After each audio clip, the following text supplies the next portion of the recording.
All right, guys, let's talk about the infamous bench grinder. This is one of the most versatile, useful tools that you can ever have in your shop because it makes it so easy to sharpen, grind, polish different types of materials that you couldn't do otherwise. But let's talk about a few more things that we did not cover in my last video on bench grinders. Now, safety is the first thing you should be thinking about when handling a power tool like a bench grinder or any power tool for that matter. So you want to make sure that you protect your eyes. You don't want to wear any long sleeve clothing because they can get snagged in the wheels while it's on. And yes, that includes gloves because they can get caught up in the wheels as well. And if you are wearing long sleeve clothing, make sure that they're tight fitting. They're not loose fitting because bench grinders do give off sparks. And yes, they can burn if excessive sparks are being thrown off. All right, next up, you want to make sure that your bench grinder is secured firmly to your workbench or work table. That's why you have these holes right here at the base of your bench grinder. You have two here in the front and you have two here in the back. You can use those to bolt your bench grinder onto your workbench or work table. Now, as you can see, my bench grinder is plugged into an extension cord, which is then plugged into a wall outlet. But this is actually not the ideal situation. Obviously, this is only because the cord of the bench grinder will not reach the wall outlet. That's why I'm using an extension cord. But you want to plug your bench grinder directly into an outlet. Why is that? Because using an extension cord can cause the bench grinder to run hotter than it has to. This is due to what's called voltage drop. Every wire has electrical resistance, and this increases with the length of the wire, and it decreases with the thickness of the wire. So this added resistance causes voltage drop. And all that means is that the voltage that reaches the grinder's motor is lower than the voltage at the outlet. A bench grinder is simply an electric motor with wheels on it. It's designed to do a specific amount of work, which requires a specific amount of power. If the voltage drops due to the extension cord, then the motor has to compensate by drawing more current to maintain the power that the bench grinder requires. So this extra current that's being drawn by the motor because of the extension cord generates excess heat. And this can cause the bench grinder to overheat and possibly get damaged in the long run, especially with a longer, thinner extension cord. So if you have to use an extension cord, use a heavy-duty extension cord, a thicker extension cord, or an extension cord with a wire gauge that can accommodate the amperage of the bench grinder. The lower the gauge number, the thicker the wire. That means the less resistance. This is a 5 amp variable speed bench grinder, so you want to use a 16 gauge extension cord if it's 50 feet or less from the outlet. Anything over that, you want to use a 14 gauge extension cord. In any case, you want to use the shortest extension cord possible to minimize that voltage drop. Now, when it's time to grind smaller parts, you don't want to use your hand to feed it into the grinder wheel. You want to use pliers as your extra pair of hands, and not just some regular old pliers that really won't have a firm grip on the material. I would suggest something like vice grips because you can actually lock onto the material with a much stronger grip. Now, like every power tool, you want to make sure that it reaches full speed before it contacts the material.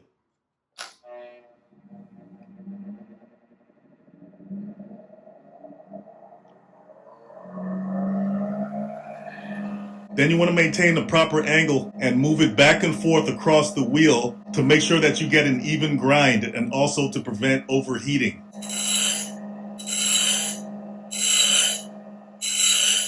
Now, grinding generates an extreme amount of heat, which if you're not careful, it can warp your material. That's why you have to periodically dip it in water to prevent that from happening.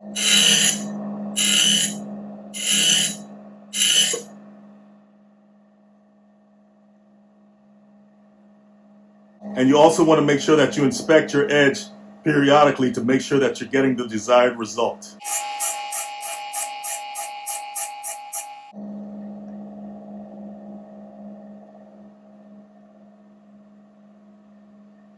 Now, if your grinder has a variable speed motor like this one, here's the dial where you can adjust the speed of the motor.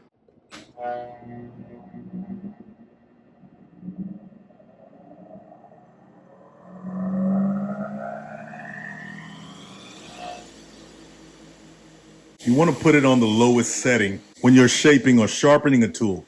This reduces the heat buildup. You can turn it up to the higher speeds when you're cleaning rust and corrosion, and you would usually do that with a wire wheel. Now, when you're sharpening something like a chisel, you want to make sure that you match the angle of the bevel with the rest. Now, sometimes the factory rests are not reliable. Now, they do have jigs for that, but all we have to do is turn the knob on the rest to loosen it and then adjust it to the angle that we need to.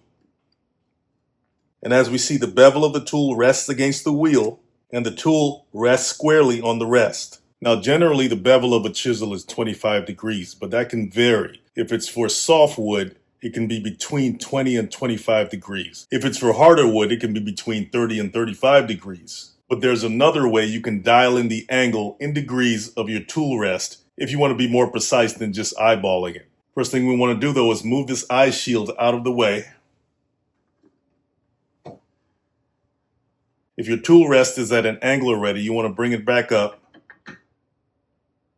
where it's parallel to the table. Then you want to take the speed square and you want to take the fence of the speed square, which is this right here, this part, and you want to place that on the tool rest. Now, right in the corner of the speed square is what's called the pivot. That's where this side of the speed square and the fence intersect, basically the corner of the speed square. On this side of the speed square, you have what's called the hypotenuse. It contains all the degrees. Like right here, it says degrees. So you have 5 degrees, 15 degrees, 25 degrees, 35, 45, and all the unmarked ones in between would be 10, 20, 30, etc. So let's just say we want to set our tool rest to an angle of 25 degrees. So we loosen the tool rest knob, and then we angle our tool rest by pulling it away from the wheel. And we want to make sure that that 25 degrees is lined up with the pivot, parallel to the table. It's about 25 degrees. And we tighten the tool rest knob, and it should be set at 25 degrees.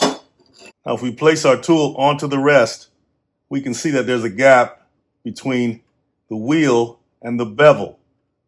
So that tells us that this bevel is not necessarily 25 degrees, or this is not as reliable as we think. Once again, this is a factory tool rest. And that's why they make jigs, so you can be more precise and not have to worry about this. So let's adjust the tool rest so the bevel rests flat on the wheel.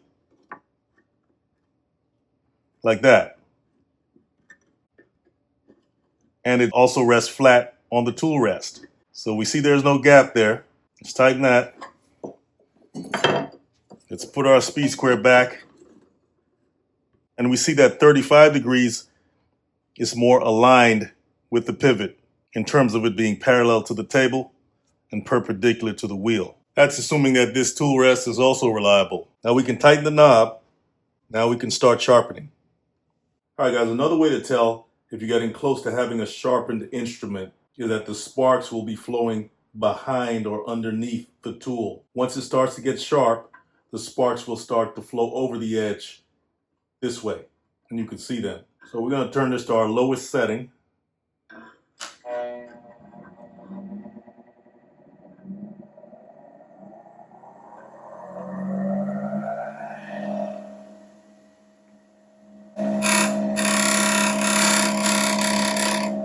So we see the sparks running behind the tool.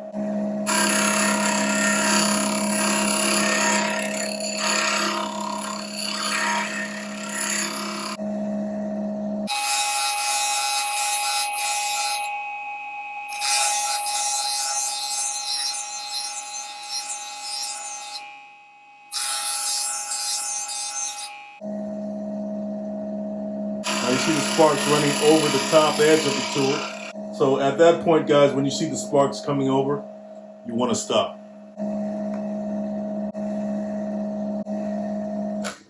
And this is why you should wear a mask as well, because you don't want to inhale all that metal dust.